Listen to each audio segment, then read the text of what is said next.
So last week we began our theme with our month with a theme, which is love, the month of February. And then after the service, I was talking to Maria, and she said, well, it's kind of more like a messy and magnificent love. And I said, yeah, I mean, if you witnessed the talk last month, that's kind of what it is, right? We're talking about a messy and magnificent love. So I have amended the theme for this month. Messy and magnificent love. We are going to attempt to discover the magnificent love in the messiness and activate that, right? Activate that. So speaking of things with a dual nature, fire. You're like, what? Where'd that come from? So, we know that fire can be incredibly destructive and dangerous and uncontrolled. It can do untold damage. It has taken out entire forests, killing numerous birds and animals and people, and, taken out entire towns. I mean, I'm thinking of that beautiful island of Maui and that historic town of Lahaina. I just like that, crazy. But as destructive, as horribly destructive fire can be when it's uncontrolled, we can also see that there's tremendous power within it that, once understood and harnessed, actually changed the course of human history. When we were able to do that, think of what we have been able to do since we harnessed fire, right? Provides warmth, light, extends our day. We have forged steel and fire and pottery, and we've powered things. We've powered locomotives for the first time so that, people had the option of actually moving from one place to another and have bringing goods from one place to another. Many, many other wonderful benefits of fire, right? So I want to take you on a little imaginary journey. Time traveling. Ready to go on a time traveling journey? Let's go way, way back in time. Like 1 million years ago. Almost 1 million years ago. And imagine you're in, sort of caveman days, right? Or we call it Homo erectus, or I think they're now discovering Neanderthals actually had the ability to do this too. So you're in one of these clans, right? And obviously, fire is your enemy. It destroys your habitat. It destroys your food. It threatens your life, right? And it's frightening because it's so unexpected. You don't know when it's going to happen. And, every time there's an electrical storm, you probably are shaking, trembling with fear because you think, well, maybe we've angered the gods and we're being punished or something. So the people were totally victims of the element of fire. Until one day, when somebody decided to take a smoldering ember from a recent fire that was close and bring it to the place that they're gathering. So like, dropping it into a pit, right? And maybe there's some dry leaves there, and then poof, there's a fire. And immediately, you all become aware of what a benefit that can be. It warms you. It extends the day. You can sit around the campfire and tell stories and sing and weave baskets, whatever they did. And then say you are eating the recent kill, maybe a woolly mammoth or something. Everybody's sharing the meat there. And then somebody drops the meat into the fire. Like, come on. Harry, really? So clumsy. And so Harry's like, whoa. And he picks up the meat from the fire and he starts eating it, right? He starts eating it. Like, oh, this is pretty good. It's pretty good. They're all sharing and all realizing how good that could be.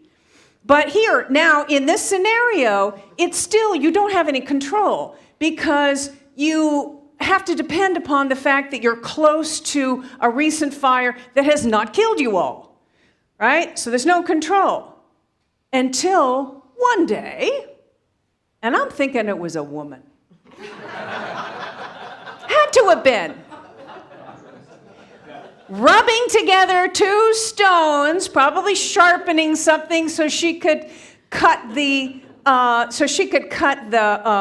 hides, right? Whatever, right? So she's rubbing them together, and maybe one of the stones is pyrite, which has the elements, it sparks easily. So she's rubbing it together, and suddenly, poof, she's like, oh, and she drops it maybe into, some dried straw or something like that.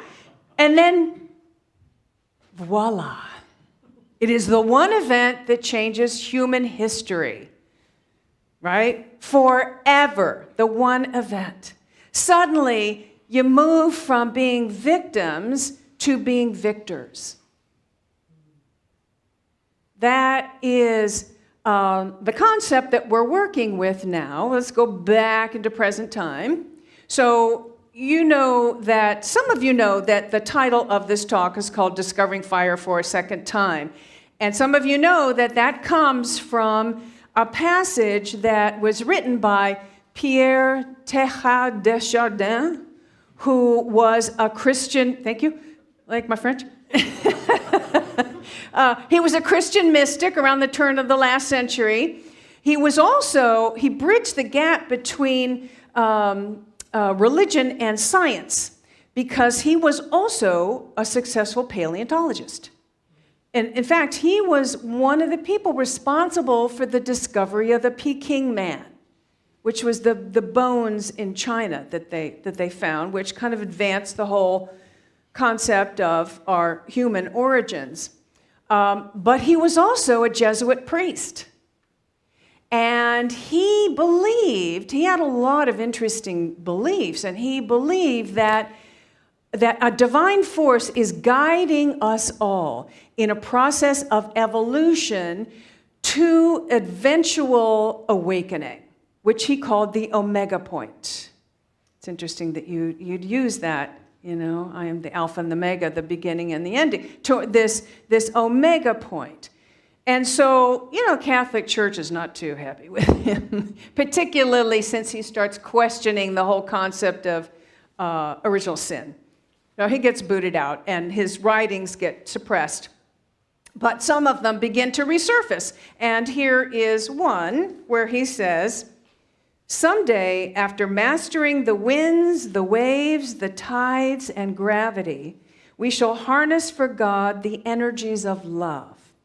And then, for a second time in the history of the world, humanity will have discovered fire. And so he believed that this ability to harness the energies of love is just as much of a game changer as harnessing the energy of fire, which is saying something, Because most people think of love, as some fickle emotion that causes, or getting close to Valentine's Day. So either excitement or heartache, right? Can lead you to make some bad decisions, right? A lot of popular songs have been written about this. In fact, I think Taylor Swift created her entire career from this, right? We'll see her later. Tay-Tay. But, think of all the love songs in the world, right? It's all about that.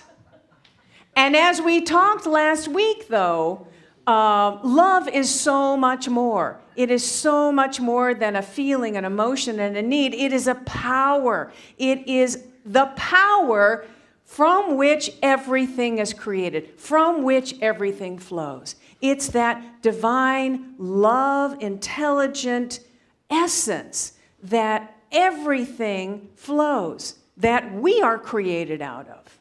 It is our essence. Love is our essence. But not many people know that, right? And fewer people really experience it. I'm guessing you do, though, that you've experienced it. You know and understand this deeper power of love, that it is this foundational essence of wholeness that undergirds the entire reality. It is the ultimate reality that is our core essence that moves us, this presence of love that is within us. You've experienced that. I remember last week we did together, we generated this power of love, this healing and attracting power of love. We generated it together here in the meditation after the talk, and then we sent it out to the world, right? And you could feel that. It was really palpable. Sending it out to the world. And boy, does the world need it.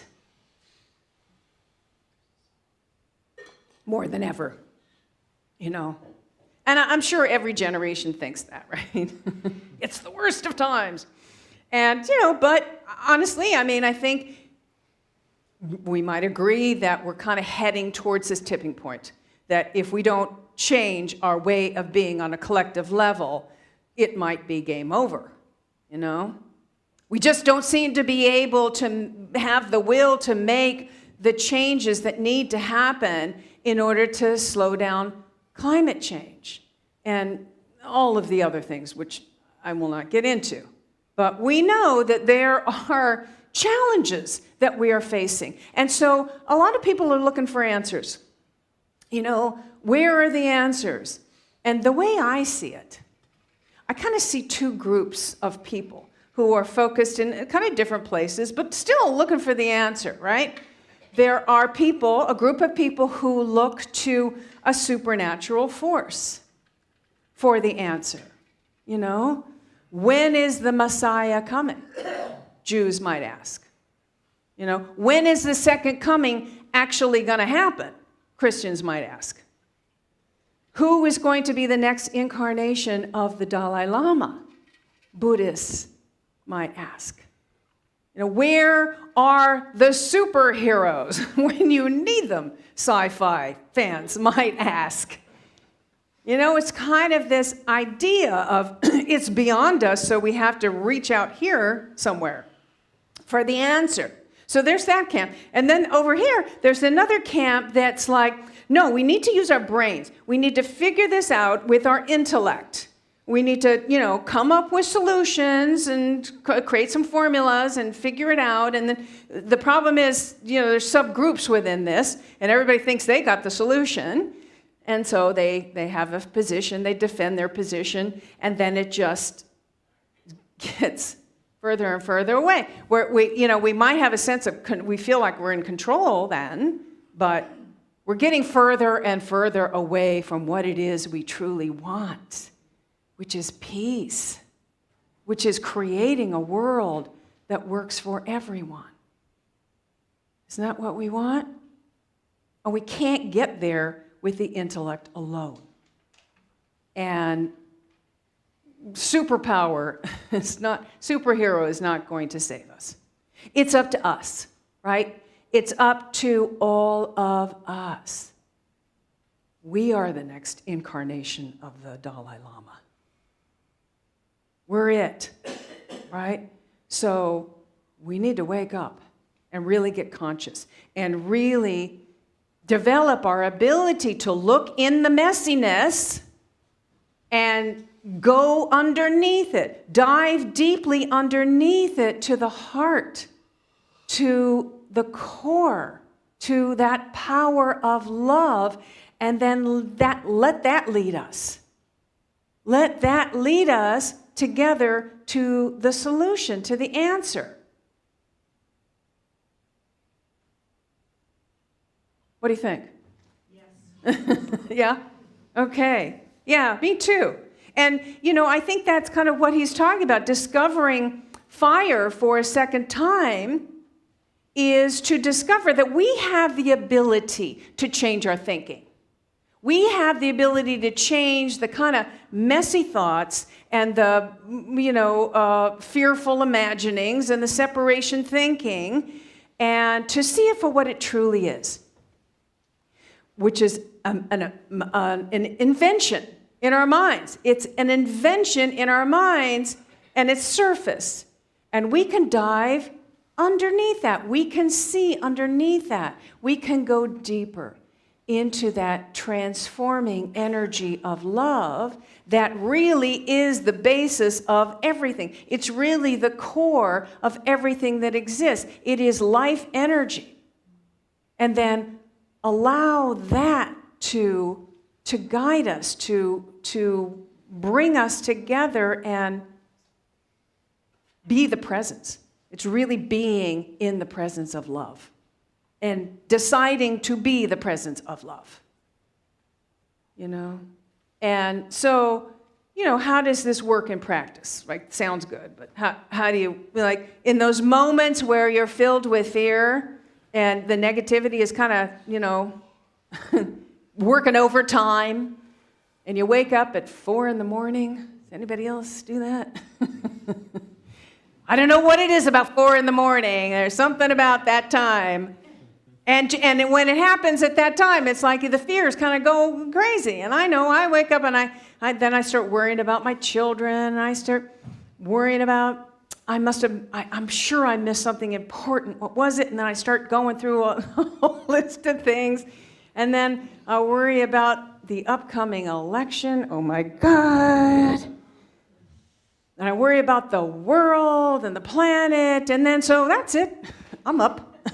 Who's going back to sleep after that, right? So I have a choice in that moment. I can choose to allow that to run away, or I can choose in that moment to breathe through that messy thinking, to breathe through it. Okay, that's just on the surface of my mind. That's an invention of my mind. Is there something else? We talked about last week telling a different story. That's the story that my mind seems to be preoccupied with at the moment. Is there something else? And then, breathing through, connecting with the heart center, really connecting and opening to the presence of love. And in that awareness, then you realize that it is that energy that is guiding, and I'm opening to this, and it's knowing that it is guiding and protecting and inspiring my life and all of my loved ones. And then I relax into that. And then I realize that I am being guided by divine wisdom into all of my actions. And then I begin to realize that it's a healing energy that I can embrace and imagine my entire body experiencing. And so now that kind of thinking, now you're in a different kind of loop. And now those thoughts begin to repeat and broaden and expand as you get further into more of the truth of your being, right? So that's where we kind of want to head, into that place. And so this ability to, harness the awareness of love's presence just changes our whole thinking. It fills us with peace, and it changes the whole trajectory. And then we can allow our mind and our ego to be used by a higher love. This is key. We can actually ask for may my mind and my ego be used in service to a higher love. Let's affirm that together. May my mind and ego be used in service to a higher love. And now you've got this energy of love going. And then you go through your day and you share it with others. And they get it, and then they share it with others. And then they get it and they share it with others. And before long, you've got enough energy going. And you have enough people who are becoming aware so that you get a critical mass. Or maybe it's this idea of heading we're all evolving towards that omega point. So that's where we want to head. We want to hold that idea together. And perhaps that is what Teilhard de Chardin meant when he said, when we harness the energies of love, we will have discovered fire for the second time. Yes? Yeah. Namaste. Hi. If this video has inspired you, opened your heart, expanded your consciousness, filled you with hope, empowered you in some way, we encourage you to support what we offer here at Unity Center of Peace by making your donation now. And thank you.